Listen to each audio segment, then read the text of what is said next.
ವಾದಿರಾಜ ವಿಶುದ್ಧವಾಣಿ ವಿಶಿಷ್ಟ ವಿಷ್ಣು ವಿಶೇಷ ಶಂಕರ ವಾಯು ಜಲ ಗಗನ ಅನಲ ಅಣು ಓಂಕಾರ ಬ್ರಹ್ಮಾಂಡ ಆದಿಮಧ್ಯ ಅಂತದ ವ್ಯಾಪ್ತಕ್ಕೆ ಸಚ್ಚಿತ್ ಆನಂದ ಆತ್ಮಜ್ಞಾನಕ್ಕೆ ರೂಪು ನೂರರ ಶುದ್ಧ ಚೈತನ್ಯಕ್ಕೆ ನಮೋ ನಮಃ. ಆತ್ಮೀಯ ಮಹಾಭಾರತದ ಆಸಕ್ತರೆ, ಉದ್ಯೋಗ ಪರ್ವದ ಕೊನೆಯ ಚರಣದಲ್ಲಿದ್ದೇವೆ. ಉದ್ಯೋಗ ಪರ್ವದ ಎಲ್ಲ ದೃಶ್ಯಗಳನ್ನು ನೋಡಿ ಈಗ ಕರ್ಣಭೇದನಕ್ಕೆ ಬಂದಿದ್ದೇವೆ. ಒಂದು ಅರ್ಥದಲ್ಲಿ ಕರ್ಣಭೇದನವಾಗಿ ಬಿಟ್ಟಿದೆ. ನೆನಪಿಸಿಕೊಳ್ಳಬೇಕಾದ್ದು, ಕರ್ಣಭೇದನ ಅನ್ನುವುದು ಕುಮಾರವ್ಯಾಸನ ಸಂದರ್ಭಕ್ಕೆ ಸರಿ ಹೋಗುತ್ತದೆಯೇ ವಿನಃ ಮಹಾಭಾರತದಲ್ಲಾಗಲಿ ಪಂಪಭಾರತದಲ್ಲಾಗಲಿ ಆಗೋದಿಲ್ಲ. ಯಾಕೆಂದರೆ ಆ ಎರಡೂ ಸಂದರ್ಭಗಳಲ್ಲಿ ಕೃಷ್ಣ ಏನನ್ನು ಭೇದಿಸಬೇಕು ಅಂತ ಇದ್ದಾನೋ ಅದಕ್ಕೆ ಬೆಲೆಯೇ ಇಲ್ಲದೆ ಆಗ್ಬಿಡುತ್ತೆ. ಗೊತ್ತಿದೆ ನನಗೆ ಏನ್ಬಿಡ್ತಾನೋ ಅವನು. ಮಹಾಭಾರತದಲ್ಲಿ ನಂಗೆ ಗೊತ್ತು ಕಣಯ್ಯ, ನೀನು ಹೇಳಬೇಡ, ಅದನ್ನು ಯಾರಿಗೂ ಹೇಳಬೇಡ ಅಂತ ಆತನೇ ನಿವಾರಿಸಿಬಿಡ್ತಾನೆ. ಹಾಗೂ ಪಂಪಭಾರತದಲ್ಲಿ ಕೃಷ್ಣನ ಭೇದಕ್ಕೆ ಅವಕಾಶವೇ ಕೊಡೋದಿಲ್ಲ. ಸತ್ಯಂತಪರ ಸಂದರ್ಭದಲ್ಲಿನ ಕಥೆಯನ್ನೆಲ್ಲ ಹೇಳಿದರು. ಭಾನುಮತಿ ವಿಷಯವನ್ನು ಕರ್ಣ ಉತ್ತರ ಕೊಟ್ಟಿದ್ದಾಯಿತು, ಎಲ್ಲ ಆಯಿತು. ಕೊನೆಗೆ ಹೇಳ್ದ, ಇಲ್ಲ ಇಲ್ಲ ಇಲ್ಲ, ನಾನು ಅಂತಹ ಭೂಪೋತ್ತಮನ ಬಿಸುಟ್ಟಿರದೆ ನಿಮ್ಮೊಳೆ ಪೊಕ್ಕಡೆ ಬೇಡನಲ್ಲನೇ ಅಂತ ಹೇಳಿ ಕೃಷ್ಣನ ಸಂಧಾನವನ್ನು ಸಂಪೂರ್ಣವಾಗಿ ತಿರಸ್ಕರಿಸಿ ಕಳಿಸಿಬಿಟ್ಟು, ಹೀಗಾಗಿ ಕೃಷ್ಣ ಭೇದ ಮಾಡಿದ್ದು, ಕರ್ಣನನ್ನು ಭೇದಿಸಿದ್ದು ಅದು ಕೇವಲ ಕುಮಾರವ್ಯಾಸ ಭಾರತದ ಸಂದರ್ಭದಲ್ಲಿ ಮಾತ್ರವೇ. ಯಾಕೆ ಅಂದರೆ ಇಲ್ಲಿನ ಕರ್ಣನಿಗೆ ತಾನು ಕುಂತಿಯ ಮಗ ಅನ್ನುವುದು ಗೊತ್ತಿರಲಿಲ್ಲ. ಪಂಪನಲ್ಲಿ ಗೊತ್ತಾಗುವಂತಿದ್ದರೂ ಅದರಿಂದ ಪ್ರಭಾವಿತನಾಗಲಿಲ್ಲ. ಆದರೆ ಇಲ್ಲಿ ಆಗಿಬಿಟ್ಟು ದೃಗುಜಲ ಉರವಣಿಸಿ, ನೀರು ಕಣ್ಣಲ್ಲಿ ನೀರೇ ಬಂದ್ಬಿಡ್ತಾವನು. ಕೊರಳ ಸೆರೆ ಹಿಗ್ಗಿದು, ಮಾತಾಡೋಕ್ಕಾಗ್ತಾ ಇಲ್ಲ ಅವನು. ಘನ ಮೌನೋದಧಿಯೊಳದ್ದವಳಿದ್ದನಾಕರಣ, ಸುಮ್ಮನೆ ಪೆದ್ದಾಗಿ ಮುಂಕಾಗಿ ಮೌನವಾಗಿ ಕೂತ್ಕೊಬಿಟ್ಟೆ, ಏನು ಉತ್ತರ ಹೇಳೋದು ಗೊತ್ತಾಗದೆ ಅಂತ. ಯಾವಾಗ ಧರ್ಮರಾಯ ಉಳಿದ ಪಾಂಡವರೆಲ್ಲ ತನ್ನ ತಮ್ಮಂದಿರು ಅಂತ ಗೊತ್ತಾಯಿತೋ ಆಗ ಕರ್ಣ ಬಸವಳಿದು ಬಿಟ್ಟ, ಬಿದ್ದು ಬಿಟ್ಟ, ಕುಸಿದು ಬಿಟ್ಟ. ಅವನ ದೃಢ ಚಿತ್ತದಲ್ಲಿ ಭೂಕಂಪ ಆಗೋಯ್ತು. ಏನೂ ಮಾತಾಡ್ತಾ ಇಲ್ಲ. ಕೃಷ್ಣ ಹೇಳ್ದ, ಏನಾರು ಹೇಳು, ನನ್ನ ಜೊತೆಗೆ ಬಾ, ನೀನು ಸುಮ್ಮನೆ. ಪಾಂಡವರೆಲ್ಲ ನಿನಗೆ ಪಾದಾಕ್ರಾಂತರಾಗ್ತಾರೆ. ಏನೇನೋ ಅವನು ಪ್ರಲೋಭನೆಯನ್ನೆಲ್ಲ ಬೀರಿದ. ಕೊನೆಗೆ ಕರ್ಣ ಹೇಳ್ದ, ಮುರುಳು ಮಾಧವ, ಹುಚ್ಚ ನೀನು, ಬುದ್ಧಿ ಇಲ್ಲ ನಿನಗೆ, ಮುರಳಾಗಿಬಿಟ್ಟಿದೀಯ ನೀನು. ನೀನು ಕರಿತಾ ಇದ್ದಾಗೆ ನಾನು ಬಂದುಬಿಡ್ತೀನಿ ನಿಂತ್ಕೊಬಿಟ್ಟ ನೀನು. ಮರುಳು ಮಾಧವ, ಮೇದಿನಿಯ ಸಿರಿಗೆ ಸೋಲುವನಲ್ಲ, ಕೌಂತೆಯ ಸುಯೋಧನ ರೆನೆಗೆ ಬೆಸೆಗೈವಲ್ಲಿ ಮನವಿಲ್ಲ. ಬಹಳ ಉತ್ತಮವಾದಂಥ ನಿಲುವನ್ನು ಕರ್ಣ ತೆಗೆದುಕೊಳ್ತಾನೆ. ಒಬ್ಬ ಯೋಗ್ಯ ನಾಯಕನಿಗೆ ಅನುಗುಣವಾಗಿ ಮಾತನಾಡ್ತಾನೆ. ಏನೇ ಹೇಳ್ತಾ ಇದೀಯ ನೀನು, ನನಗೆ ಹಸ್ತಿನಾಪುರದ ಪಟ್ಟ ಕಟ್ಬಿಡ್ತೀನಿ ಅಂತ ಹೇಳ್ತಾ ಇದೀಯಾ. ಈ ಕಡೆ ಕೌರವರು, ಈ ಕಡೆ ಪಾಂಡವರು, ಮಧ್ಯದಲ್ಲಿ ನೀವೆಲ್ಲ ಎತ್ತೀರಿ, ಎಷ್ಟು ಚೆನ್ನಾಗಿರುತ್ತೆ ಅದು. ಕಡು ವಿಲಾಸವ ಬಿಸುಟು ದುರ್ಯೋಧನನ ಬಾಯಿದ ಮೂಲಕ ಕೈಯ ಅನ್ನುವರೇ, ಏನೇನೋ ಎಲ್ಲ ಹೇಳಿದೀಯಾ. ಇಲ್ಲ, ನನಗೆ ಅದರಲ್ಲಿ ಏನೂ ಆಸಕ್ತಿ ಇಲ್ಲ. ಅವರು ಯಾರೂ ನನಗೆ ಸೇವೆ ಮಾಡಬೇಕಾದ್ದೂ ಇಲ್ಲ, ಹಾಗೆ ಮಾಡಿಸಿಕೊಂಡು ಖುಷಿ ಪಡ್ತಕ್ಕಂಥ ಮನಸ್ಥಿತಿಯೂ ನನಗಿಲ್ಲ ಅಂತ ಹೇಳಿ ತನ್ನ ನಿಲುವನ್ನು ಖಚಿತಪಡಿಸ್ತಾ ಇದ್ದಾನೆ ಕರ್ಣ ಅನ್ನುವಲ್ಲಿಗೆ ನಾವು ನಮ್ಮ ಹಿಂದಿನ ಉಪನ್ಯಾಸವನ್ನು ನಿಲ್ಲಿಸಿದ್ದೆವು. ಇಂದಿನ ಉಪನ್ಯಾಸವನ್ನು ಆರಂಭ ಮಾಡೋಣವೇ. ನಾರಾಯಣಂ ನಮಸ್ಕೃತ್ಯ ನರಂಚೈವ ನರೋತ್ತಮಂ ವ್ಯಾಸಂ ವಾಗ್ದೇವೀಂಚೈವ ತತೋ ಜಯಮುದೀರಯೇತ್. ಕರ್ಣ ಈ ನಿಲುವು ತೆಗೆದುಕೊಂಡು ಮಾತಾಡ್ತಾನಲ್ಲ, ಅದು ಬಹಳ ಅದ್ಭುತವಾದ ನಿಲುವು. ಕರ್ಣ ತನ್ನ ದುರಂತ ಭೂತ ಕಾಲವನ್ನು ಅರಿತ ಮೇಲೂ ಈ ಮಾತನಾಡ್ತಾನೆ, ಅದು ಬಹಳ ದೊಡ್ಡ ವಿಷಯ. ಯಾರು ತನ್ನ ಮೇಲಿದ್ದಾರೆ ಅಂತ ಇಲ್ಲಿಯ ತನಕ ಅಂದುಕೊಂಡಿದ್ದನೋ ಆ ದುರ್ಯೋಧನ ತನ್ನ ಕೈ ಕೆಳಗೆ ಇರುತ್ತಾನೆ ಅನ್ನತಕ್ಕಂಥದ್ದು ಅರಿವಾದ ಮೇಲೂ ಈ ನಿಲುವಿನಲ್ಲಿ ನಿಂತಿದ್ದು ಕರ್ಣನ ಬಹಳ ದೊಡ್ಡತನ. ಆಗಿನ ಕಾಲದಲ್ಲಿ ಪಾಂಡವರಿಗೆ ಮಹಾಖ್ಯಾತಿ ಇತ್ತು, ಜನಪ್ರೀತಿ ಇತ್ತು, ಧರ್ಮರಾಯನ ಬಗ್ಗೆ ವಿಶೇಷವಾದ ಒಲವಿತ್ತು. ಅವರೆಲ್ಲರೂ ತನ್ನ ತಮ್ಮಂದರು ತನ್ನ ಕೆಳಗೆ ಕೂತ್ಕೊಂಡ್ಬಿಡ್ತಾರೆ, ತಾನು ಸಿಂಹಾಸನದಲ್ಲಿ ಕೂತ್ಕೋಬಹುದು. ಇದೆಲ್ಲದರ ಚಿತ್ರಣವನ್ನು ಕೃಷ್ಣ ಕಟ್ಟಿಕೊಟ್ಟಿದ್ದರೂ ಇಲ್ಲ, ಅದಕ್ಕೆಲ್ಲ ಅವನು ಒಲಿಯಲಿಲ್ಲ. ಅದು ಕರ್ಣನ ಅತ್ಯಂತ ಉತ್ತಮವಾದಂತಹ ವ್ಯಕ್ತಿತ್ವದ ಚಿತ್ರಣ. ಅವನು ಹಾಗೆ ಇರಬಾರ್ದಾಗಿತ್ತೇ ಅನ್ನುವುದು ರಸಿಕರ ಅಪೇಕ್ಷೆ. ಕಾವ್ಯವನ್ನು ಆಸ್ವಾದನೆ ಮಾಡ್ತಾ ಇದ್ದಾಗ ಪಾತ್ರವೊಂದು ಆ ರೀತಿ ಬೆಳೆದರೆ ಹಾಗೆ ಇರಬೇಕಾಗಿತ್ತು ಅಂತಲೇ ಅಂದ್ಕೊಳ್ಳೋದು. ಹಾಗೆ ಇರಲಿಲ್ಲ, ಅದು ಕರ್ಣನ ದುರಂತ. ಭಾವುಕತೆಯ ವಿಜೃಂಭಣೆ ಸಹಜ. ತನ್ನ ತಮ್ಮಂದನ್ನು ಕೊಲ್ಲೋಕ್ಕಾಗುತ್ತೇನೆ ರೀ, ತಮ್ಮಂದರು ಅಂತ ಗೊತ್ತಾದ ಮೇಲೆ ಕೊಲ್ಲೋದಕ್ಕಾಗತ್ತೆಯೇ? ಬಹಳ ಸಹಜ. ಆದರೆ ಯಾಕೆ ಅದು ಸಹಜವಾದರೂ ಕರ್ಣನ ಪರವಾಗಿ ಮಾತನಾಡೋದಕ್ಕಾಗೋದಿಲ್ಲ ಅಂದರೆ,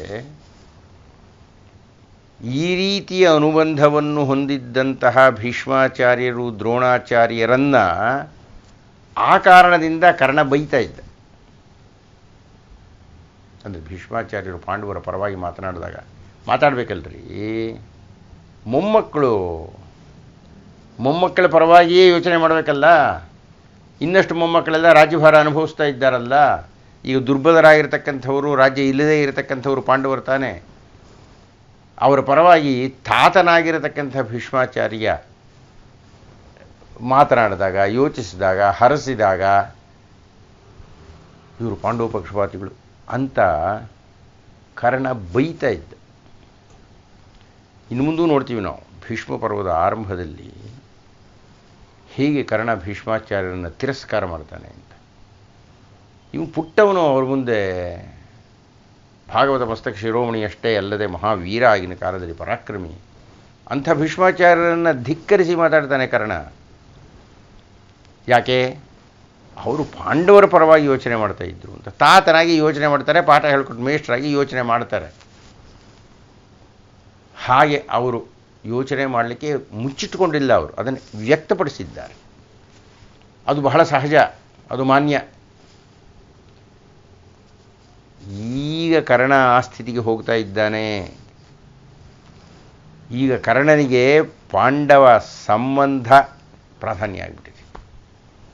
ಅದೇ ಸಂಬಂಧದ ಪ್ರಾಧಾನ್ಯದಿಂದಲೇ ಭೀಷ್ಮಾಚಾರ್ಯರು ದ್ರೋಣಾಚಾರ್ಯರು ಪಾಂಡವರ ಪರವಾಗಿ ಮಾತಾಡ್ತಾ ಇದ್ರು. ಈಗ ಕರ್ಣ ಏನು ಮಾಡ್ತಾನೆ? ಈಗ ಕರ್ಣನ ಸ್ವಾಮಿಭಕ್ತಿಯಲ್ಲಿ ನಿಂತುಕೊಳ್ಳುತ್ತೆ. ಇದು ಕರ್ಣನ ಪಾತ್ರದ ಪರೀಕ್ಷಾ ಸಮಯ. ಈಗ ಅವನು ಗೆಲ್ಲಬೇಕಾಗಿತ್ತು ಅಂತಲೇ ಅಂದ್ಕೊಳ್ಳೋದು ನಾವು. ಏನು ಹಾಗೆ ಮಾತಾಡ್ದ? ರಾಜ್ಯದ ಬಗ್ಗೆ ನನಗೆ ಆಸಕ್ತಿ ಇಲ್ಲಯ್ಯ, ದುರ್ಯೋಧನ ಆಗಲಿ ಪಾಂಡವರಾಗಲಿ ನನ್ನನ್ನು ಸೇವೆ ಮಾಡಬೇಕು ಅಂತಿಲ್ಲಪ್ಪ. ಎಷ್ಟು ಚೆನ್ನಾಗಿ ಮಾತಾಡ್ದ ಅವನು. ಆದರೆ ಹೊರೆದಾತಾರಂಗೆ ಅರಿಗಳ ಶಿರವನರಿದೊಪ್ಪಿಸುವೆನೆಂಬೀ ಭರದೊಳಿದ್ದೆನು ಕೌರವನ ಕೊಂದೆ ನೀನೆಂದ. ಮುಕ್ತಾಯ ಆಗುತ್ತೆ. ಇದ್ದೇ ಅಂದ್ಬಿಟ್ಟ, ಭೂತಕಾಲದಲ್ಲಿ ಹೇಳ್ಬಿಟ್ಟು. ಹೊರೆದ ದಾತಾರಂಗೆ, ನನ್ನನ್ನು ಇಡೀ ಸಮಾಜವೇ ತಿರಸ್ಕರಿಸಿದ್ದಾಗ, ನಾನು ರಾಜನಲ್ಲ ಅಂತ ಹೇಳಿ ನನಗೆ ಮುಖಭಂಗವಾಗಿದ್ದಾಗ, ನನಗೆ ಅಂಗರಾಜ್ಯ ಪಟ್ಟಾಭಿಷೇಕವನ್ನು ಮಾಡಿ ಮರ್ಯಾದೆ ಮಾಡಿದಂತಹ ಆ ದುರ್ಯೋಧನ ನನ್ನ ಬದುಕನ್ನು ಸಾರ್ಥಕ ಮಾಡಿಬಿಟ್ಟ. ಹೊರೆದ ದಾತಾರಂಗೆ, ನನ್ನ ನಿಲ್ಲಿಸಿದ ದಾತಾರ ಅವನು. ಅರಿಗಳ ಶಿರವನರಿದೊಪ್ಪಿಸುವೆನೆಂಬೀ ಭರದೊಳಿದ್ದೇನೂ. ನನ್ನ ಜೀವನದ ಧ್ಯೇಯ ಏನಯ್ಯ ಅಂತ ಹೇಳಿದರೆ, ದುರ್ಯೋಧನನ ಮಿತ್ರರೇ ನನ್ನ ಮಿತ್ರರು, ದುರ್ಯೋಧನ ಶತ್ರುಗಳೇ ನನ್ನ ಶತ್ರುಗಳು. ಅವನ ಅರಿಗಳ ಶಿರವನ್ನು ಅರಿದು ಒಪ್ಪಿಸುವೆ. ನಾನು ಪ್ರತಿಜ್ಞೆ ಬೇರೆ ಮಾಡಿದ್ದೇನೆ. ದುರ್ಯೋಧನ ತನ್ನಲ್ಲಿ ಹೇಳಿಕೊಂಡಿದ್ದಾನೆ, ಬಿಲ್ವಿದ್ಯೆಯಲ್ಲಿ ನಿಪುಣರಾಗಿರ್ತಕ್ಕಂಥವ್ರು ಯಾರು ನಮ್ಮ ಬಳಿ ಇಲ್ಲ. ಅರ್ಜುನನ ಎದುರಿಸೋಕಾಲೇ ನೀನು ಹೆದರ್ಕೋಬೇಕಾಗಿಲ್ಲ, ನಾನು ಅರ್ಜುನನನ್ನು ಹರಿದು ಹಾಕಿಬಿಡ್ತೀನಿ, ತಲೆ ತೆಗೆದುಬಿಡ್ತೀನಿ ಅಂತ ಪ್ರತಿಜ್ಞೆಯನ್ನೆಲ್ಲ ಮಾಡಿದ್ದಾನೆ. ಅದನ್ನೇ ಹೇಳ್ಕೊಳ್ತಿದ್ದಾನೆ ಕೃಷ್ಣನ ಹತ್ತಿರ. ಹೊರೆದ ದಾತಾರಂಗೆ ಅರಿಗಳ ಶಿರವನು ಅರಿದು ಒಪ್ಪಿಸುವೆನು ಎಂಬ ಭರದೊಳಗಿದ್ದೆ. ಕೌರವನ ಕೊಂದೆ ನೀನೆಂದ. ಈಗ ಅದು ಹೋಗ್ಬಿಡ್ತು. ಆ ಪೌರುಷ ಈಗಿಲ್ಲ. ಯಾವಾಗ ನೀನು ಪಾಂಡವರು ನನ್ನ ತಮ್ಮಂದಿರು ಅಂತ ಹೇಳಿಬಿಟ್ಟೆಯೋ, ನಾನು ಕೊಲ್ಲೋಕ್ಕಾಗ್ತಾ ಇಲ್ವಲ್ಲಪ್ಪ. ಕೊಲುವಡೆ ಪಾಂಡು ಸುತರು ಸಹೋದರರೂ ಕೊಲ್ಲಲಿಲ್ಲ. ನನ್ನ ಗೋಳು, ನನ್ನ ಸಮಸ್ಯೆ, ನನ್ನ ನೋವು, ನನ್ನ ಸ್ಥಿತಿ, ನನ್ನ ದುಸ್ಥಿತಿ ಕೊಲ್ಲಲಿಲ್ಲ, ಕೊಲ್ಲೋಕ್ಕಾಗೋದಿಲ್ಲ ಅವ್ರನ್ನ. ಮಹಾದೃಢ ಸಂಕಲ್ಪದಿಂದ ನಾನು ಅವಿಚಲಿತನಾಗದಂತೆ ಇದ್ದ ನನ್ನನ್ನು ಕರಗಿಸಿಬಿಟ್ಟೆ. ಹಾಗೆ ನನ್ನನ್ನು ಕರಗಿಸಿದ್ದರಿಂದ ಕೌರವ ಸೋತು ಹೋಗುತ್ತಾನೆ, ಕೌರವ ಸತ್ತು ಹೋಗುತ್ತಾನೆ. ಅಂದರೆ ಅಲ್ಲಿಗೆ ಮುಕ್ಕಾಲು ಭಾಗ ಕರ್ಣ ತನ್ನ ನಿಲುವನ್ನು ಹೇಳಿಬಿಟ್ಟು, ನಿಮ್ಮ ಜೊತೆಗೆ ಸೇರಲ್ಲ, ಆದರೆ ದುರ್ಯೋಧನನ ಪರವಾಗಿ ಮನಸ್ಸಿಟ್ಟು ನಾನು ಯುದ್ಧ ಮಾಡುವುದಿಲ್ಲ, ಕೌರವನ ಕೊಂದೆ ನೀನೆಂದ. ಮಹಾ ಸಂಕಲ್ಪ ಮಾಡಿದ್ದ ನನ್ನನ್ನು ನೀನು ಶಿಥಿಲ ಮಾಡಿಬಿಟ್ಟೆ. ಮಾರಿಗೌತಣವಾಯಿತು ನಾಳಿನ ಭಾರತವು. ಬಹಳ ಪ್ರಸಿದ್ಧವಾದ ಕುಮಾರವ್ಯಾಸನ ಪದ್ಯ ಇದು. ನಾನು ಈಗ ಪ್ರತಿಜ್ಞೆ ಮಾಡ್ತಾ ಇದ್ದೇನೆ, ಕೇಳು. ಚೆನ್ನಾಗಿದೆ ಪದ್ಯ. ಆದರೆ ಕರ್ಣನನ್ನು ಪ್ರಶಂಸೆ ಮಾಡುವಂತಿಲ್ಲ ಅವನ ಪ್ರತಿಜ್ಞೆ. ಮಾರಿಗೌತಣವಾಯಿತು ನಾಳಿನ ಭಾರತವು, ಚತುರಂಗ ಬಲದಲ್ಲಿ ಕೌರವನ ಋಣ ಹಿಂಗೆ ಸುಭಟಕೋಟಿಯನು.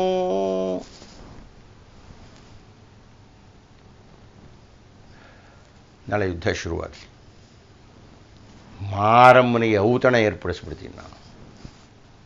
ಚತುರಂಗ ಬಲದಲ್ಲಿ ಸುಭಟಕೋಟಿಯನು, ಕೊಚ್ಚಿ ಹಾಕಿಬಿಡ್ತೀನಿ. ಶಿರವನು ಯಾರದು? ಸುಭಟಕೋಟಿಯನು.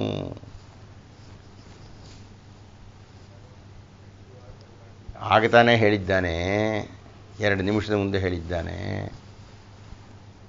ಕೊಲ್ಲದೆ ಕಾದೆನಾದೊಡೆ ಕೌರವಂಗವನಿಯಲಿ ಹೋಗಲಿಲ್ಲ ಅಂತ ಹೇಳಿದ್ದಾನೆ. ಈಗ ತಾನೇ ಹೇಳಿದ್ದಾನೆ ಕರ್ಣ. ಕೊಲ್ಲದೆ ಕಾದೆನಾದೊಡೆ, ಪಾಂಡವರನ್ನು ಕೊಲ್ಲದೆ ಸುಮ್ಮನೆ ಯುದ್ಧ ಮಾಡಿದರೆ ದುರ್ಯೋಧನನಿಗೆ ಅವನಿಯಲ್ಲಿ ಜಾಗವಿಲ್ಲ. ಅಂದರೆ ಅವನು ಸೋತು ಹೋಗ್ತಾನೆ, ಸತ್ತು ಹೋಗಬಹುದು ಅಂತ ಹೇಳಿದ ಕರ್ಣ ಈಗ ಅದನ್ನೇ ದೃಢಪಡಿಸ್ತಾ ಇದ್ದಾನೆ. ಮಾರಿಗೌತಣವಾಯಿತು ನಾಳೆ, ನಾನು ಯುದ್ಧ ಮಾಡ್ತೀನಯ್ಯ, ಕೊಚ್ಚಾಕ್ತೀನಿ ಚತುರಂಗ ಬಲದಲ್ಲಿ. ಸುಭಟಕೋಟಿಯನು, ಒಂದು ಕೋಟಿ ಸೈನಿಕರನ್ನು ಕೊಚ್ಚಾಕ್ಬಿಡ್ತೀನಿ. ಏನು ಕೊಚ್ಚಿದ್ರೆ ಪ್ರಯೋಜನ ಏನು? ಪತಿಯವಸರಕ್ಕೆ ಶರೀರವನ್ನು ನೂಕುವೆನು. ಯುದ್ಧ ಮಾಡ್ತಾ ದುರ್ಯೋಧನನಿಗೋಸ್ಕರ ನನ್ನ ದೇಹವನ್ನು ಕೊಟ್ಬಿಡ್ತೀನಿ. ಒಂಥರ ಆತ್ಮಹತ್ಯೆ ಮಾಡ್ಕೊಂಡ ಹಾಗೆ. ಇಷ್ಟೇ ಹೇಳಿ ನಿಂತಿದ್ದರೆ ಕರ್ಣನಿಗೆ ಸ್ವಲ್ಪವಾದರೂ ಮರ್ಯಾದೆ ಉಳಿತಾ ಇತ್ತು. ಏನು ಮಾಡೋದಕ್ಕಾಗುತ್ತೆ ಪಾಪ, ತುಂಬ ಸಂದಿಗ್ಧದಲ್ಲಿ ಸಿಕ್ಕಿ ಹಾಕಿಕೊಂಡು ಬಿಟ್ಟಿದ್ದಾನೆ ಅಂತ. ಕೊನೆಯ ಒಂದು ವಾಕ್ಯವನ್ನು ಹೇಳಿ ತನ್ನ ಕುಲಿಗೆಡಿಸ್ಕೊಂಡ್ಬಿಟ್ಟ. ಕೊನೆಯ ಒಂದು ವಾಕ್ಯವನ್ನು ಹೇಳಿ ಕರ್ಣ ಜಾರಿ ಹೋದ, ಪತಿತನಾಗಿಬಿಟ್ಟು. ಶರೀರವನ್ನು ನೂಕುವೆನು ಪತಿಯವಸರಕ್ಕೆ, ನಿನ್ನಯ ವೀರರೈವರ ನೋಯಿಸೆನು ರಾಜೀವ ಸಖನಾಣೆ. ರಾಜೀವ ಸಖನಾಣೆ, ತಾವರೆಯ ಮಿತ್ರ ಸೂರ್ಯ. ರಾಜೀವ ಸಖನ ಆಣೆ, ಸೂರ್ಯನ ಆಣೆಗೂ ಹೇಳ್ತಾ ಇದ್ದೀನಿ, ನಿನ್ನಯ ವೀರರೈವರ ನೋಯಿಸೆನು. ಪಾಂಡವರನ್ನು ನಾನು ನೋಯಿಸಲ್ಲಪ್ಪ ಅಂದ್ಬಿಟ್ಟು ಹೇಳಿದೀಯಲ್ಲ ಎಷ್ಟೊತ್ತೂ. ಕೊಲ್ಲದೆ ಕಾದೆನಾದೊಡೆ ಕೌರವಂಗವನಿಯಲ್ಲಿ ಹೋಗಲಿಲ್ಲ ಅಂತ ಹೇಳ್ಕೊಂಬಿಟ್ಟಿದೆಯಲ್ಲ, ಕೊಲ್ಲೋದಿಲ್ಲ ಅಂತ ಹೇಳ್ತಾ ಇದೀಯಾ. ಹಾಗೆ ನೋಡಿದರೆ ಕೃಷ್ಣ ಬಲವಂತ ಮಾಡೇ ಇಲ್ಲ, ಕೊಲ್ಲಬೇಡ ಅಂತ ಕೇಳೇ ಇಲ್ಲ. ಕೃಷ್ಣ ಗುರಿಯದಿರಬಹುದು. ಕೃಷ್ಣನ ಗುರಿ ಕರ್ಣನನ್ನು ಯುದ್ಧದಿಂದ ವಿಮುಖನನ್ನಾಗಿಸುವುದು ಕೃಷ್ಣನ ಅಪೇಕ್ಷೆ, ಕೃಷ್ಣನ ಗುರಿ, ಅವನ ತಂತ್ರವೇ ಅದು. ಆದರೆ ಬಾಯ್ಬಿಟ್ಟು ಕೃಷ್ಣ ಹೇಳಿಲ್ಲ, ನೀನು ನಮ್ಮ ಪಾಂಡವರನ್ನ ಯಾರನ್ನೂ ಕೊಲ್ಲಬೇಡ ಅಂತ ಹೇಳಿಲ್ಲ. ನೀನು ಬಂದರೆ ಅವರೆಲ್ಲ ನಿನಗೆ ಶರಣಾಗತರಾಗ್ತಾರೆ, ನೀನು ಬಾ ಬಾ ಬಾ ಅಂತಷ್ಟೇ ಹೇಳಿದ್ದು. ಕೃಷ್ಣ ಹೇಳಿದ, ರಾಜಿ ಮಾಡಿಸು ಹೋಗಲಿ, ನಿನ್ನ ಮಾತು ಹೇಗೂ ದುರ್ಯೋಧನ ಕೇಳೇ ಕೇಳ್ತಾನೆ, ಕರ್ಕೊಂಡು ಬಾ, ನೀನು ರಾಜ ಆಗು, ನಿನ್ನ ಮಾತನ್ನು ದುರ್ಯೋಧನ ಧಿಕ್ಕರಿಸಲ್ಲ. ಆಯಿತು, ನೀನು ಸೇರಬೇಡ ನಮ್ಮ ಜೊತೆಗೆ, ಕನಿಷ್ಠ ರಾಜಿ ಆದರೂ ಮಾಡಿಸ್ಬಿಡು, ಒಂದು 5 ಊರು ಕೊಡಿಸ್ಬಿಡು, ಎಲ್ಲಾದರೂ ಆಗುತ್ತೇನೆಯ. 2 ಹತ್ತಿ ಉರಿತಾ ಇದೆ, ಯುದ್ಧಕ್ಕೆ 2 ಕಡೆ ಸಿದ್ಧರಾಗ್ತಾ ಇದ್ದಾರೆ. ಅಂಥ ಸಂದರ್ಭದಲ್ಲಿ ನಾನು ರಾಜಿ ಮಾತಾಡೋದಕ್ಕಾಗುತ್ತಾ? ಅದೆಲ್ಲ ಆಗೋದಿಲ್ಲ ಅಂತೆಲ್ಲ ಹೇಳಿ ಧೀರನಾಗಿ ನಿಲ್ಲಬೇಕಾಗಿತ್ತು. ಕರ್ಣಪಾತ್ರ ದುರ್ಯೋಧನನಿಗೆ ಮಾಡಿದ ದ್ರೋಹ ಇದು. ಕರ್ಣನನ್ನು ಸಂಪೂರ್ಣವಾಗಿ ದುರ್ಯೋಧನ ನಂಬಿದ್ದ. ಕರ್ಣ ಹೇಳ್ತಾನೆ, ನನ್ನನ್ನು ನೋಡಿದರೆ ಅವನಿಗೆ ಎಷ್ಟು ಸಂತೋಷ ಆಗುತ್ತೆ, ನನ್ನನ್ನು ಪ್ರತಿನಿತ್ಯ ಬಿರುದುಗಳಿಂದ ಹೊಗಳಿಸಿ ಸುಖ ಪಡ್ತಾನೆ, ನನಗಿನ್ಯಾರೂ ಇಲ್ಲ, ಎಲ್ಲರೂ ನನ್ನ ವಿರೋಧಿಗಳೇ, ದುರ್ಯೋಧನ ಒಬ್ಬನೇ ನನ್ನ ಸ್ನೇಹಿತನಾಗಿರತಕ್ಕಂಥದ್ದು, ಅವನಿಗೋಸ್ಕರ ನಾನು ಬದುಕಿರಬೇಕು, ಅವನಿಗೋಸ್ಕರ ನಾನು ಯುದ್ಧ ಮಾಡಬೇಕು ಅಂತೆಲ್ಲ ಹೇಳಿದಂತಹ ಕರ್ಣ, ನಿನ್ನಯ ವೀರರೈವರ ನೋಯಿಸೆನು, ಪಾಂಡವರನ್ನು ನಾನು ನೋಯಿಸುವುದಿಲ್ಲ, ಪಾಂಡವರನ್ನು ನಾನು ಸಾಯಿಸುವುದಿಲ್ಲ. ಆಯಿತು, ಅವನು ತುಂಬ ಭಾವುಕನಾಗಿಬಿಟ್ಟ, ಇನ್ನೇನು ಮಾಡೋದಕ್ಕಾಗುತ್ತೆ.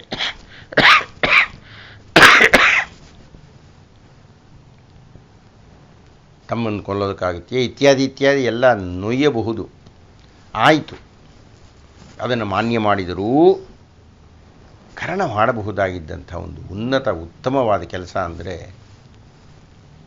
ದುರ್ಯೋಧನನಿಗೆ ಹೋಗಿ ಹೇಳಿಬಿಡಬೇಕಾಗಿತ್ತು, ನಾನು ಸಂದಿಗ್ಧದಲ್ಲಿ ಸಿಕ್ಕಿ ಹಾಕಿಕೊಂಡು ಬಿಟ್ಟಿದ್ದೇನೆ. ಈಗ ಗೊತ್ತಾಯಿತು ಪಾಂಡವರು ಕೌರವರು ಎಲ್ಲ ನನ್ನ ತಮ್ಮಂದಿರು ಅಂತ, ಹೇಗಪ್ಪ ಪಾಂಡವರನ್ನು ಕೊಲ್ಲಲಿ ಅಂತ ಹೇಳಿಬಿಡಬೇಕಾಗಿತ್ತು. ಉತ್ತಮನಾಗ್ತಾ ಇದ್ದ, ನನ್ನ ನಂಬ್ಕೋಬೇಡ ನೀನು, ಈ ಅನುಬಂಧ ಗೊತ್ತಾಗೋ ತನಕ ನಾನು ಆ ರೀತಿ ಮಾತಾಡಿದ್ದು ನಿಜ, ಆದರೆ ಈಗ ಹಾಗಾಗ್ತಾ ಇಲ್ಲ, ನಾನು ಪಾಂಡವರನ್ನು ಕೊಲ್ಲೋಕ್ಕಾಗೋದಿಲ್ಲ ಅನ್ನುವ ಸತ್ಯವನ್ನಾದರೂ ದುರ್ಯೋಧನನಿಗೆ ಹೇಳಿದ್ದರೆ ದುರ್ಯೋಧನ ಎಚ್ಚೆತ್ತುಕೊಳ್ತಾ ಇದ್ದೆ, ಇನ್ನೇನು ಮಾಡ್ತಿದ್ನೋ ಗೊತ್ತಿಲ್ಲ. ಅದೂ ಹೇಳಲಿಲ್ಲ, ಮೌನವಾಗಿ ಬಿಟ್ಟು ಗುಟ್ಟಾಗಿಟ್ಟುಕೊಂಡು ಬಿಟ್ಟು. ಗುಟ್ಟಾಗಿ ಇಟ್ಟುಕೊಂಡು ಮಾಡಿದ ಕೆಲಸ ಏನಪ್ಪ ಅಂದರೆ ಪಾಂಡವರಿಗೆ ಯಾರಿಗೂ ನೋಯಿಸಲಿಲ್ಲ. ತನ್ಮೂಲಕ ಯಾರನ್ನು ದುರ್ಯೋಧನ 100ಕ್ಕೆ 1000ದಷ್ಟು ನಂಬಿದ್ದನೋ ಆ ದುರ್ಯೋಧನನಿಗೆ ನಂಬಿಕೆ ದ್ರೋಹ ಮಾಡಿಬಿಟ್ಟು. ಹೀಗಾಗಿ ಕರ್ಣನ ಪಾತ್ರ ಮುಂದೆ ಒಂದು ಸಂದರ್ಭದಲ್ಲಿ ಅವನು ಇನ್ನೂ ಇಳಿದು ಹೋಗ್ಬಿಡ್ತಾನೆ. ಆದರೆ ಕರ್ಣನ ಇಲ್ಲಿಯ ತನಕದ ತಪ್ಪುಗಳು, ಅವನ ನಡೆಯೆಲ್ಲ ಒಂದು ತೂಕವಾದರೆ, ಈಗ ಅವನು ಒಪ್ಪಿಕೊಂಡಂಥ ಸ್ವ ಇಚ್ಛೆಯ ಒಂದು ಪ್ರತಿಜ್ಞೆ ಅವನ ಪಾತ್ರವನ್ನು ಬಹಳ ಕೆಳಗಿಳಿಸ್ಬಿಡ್ತು. ಆಯಿತು, ಕೃಷ್ಣ ಹೋದ, ಆಯಿತು, ಇನ್ನೇನೇ ಮಾಡ್ತೀಯ ನೀನು, ಬರಲ್ಲ ಅಂತ ಇದೆಯಾ ಅಂತ ಹೇಳಿ ಹೋಗಿಬಿಟ್ಟ. ಕರ್ಣ ತಲೆ ಕೆಡಿಸ್ಕೊಂಡ. ಅಲ್ಲಿಗೆ ಈ ಪ್ರಕರಣ ಎಲ್ಲ ಮುಗಿಯಿತು. ಅಂದರೆ ಇನ್ನೊಂದು ಚೂರೇ ಚೂರಿ.